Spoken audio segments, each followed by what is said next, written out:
মান নির্ণয় করো। অঙ্কটা টুকি আগে।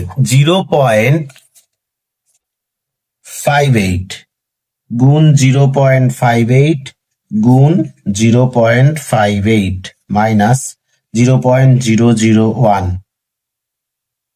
বাই 0.58 গুণ 0.58 যোগ 0.058 যোগ 0.01।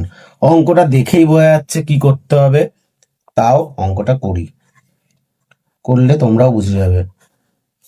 তিনটে রয়েছে কিউব মাইনাস এটা হচ্ছে 0.1 তার হোল কিউব, দুটো রয়েছে তাহলে 0.58 তার স্কয়ার প্লাস এটা 0.058টাকে আমি লিখতেই পারি 0.58 গুণ 0.1, আর এটা 0.01টাকে লিখতেই পারি 0.1 তার হোল স্কয়ার। এটা কি বেরিয়ে গেল?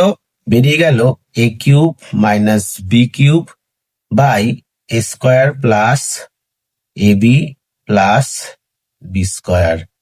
তাহলে A cube minus B cube A square plus A cube minus B কিউবের যদি সূত্র লিখি A minus B square plus A B plus B square, আর নিচে তো A square plus A B plus B square রয়েছে, কেটে গেল, তাহলে পড়ে রইল এ মাইনাস বি।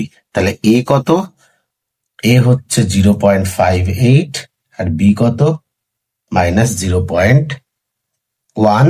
এটাকে 0 লিখে দিয়ে আমার বিয়োগ করতে সুবিধা হবে, তাহলে 0.48। অপশন এ সঠিক উত্তর।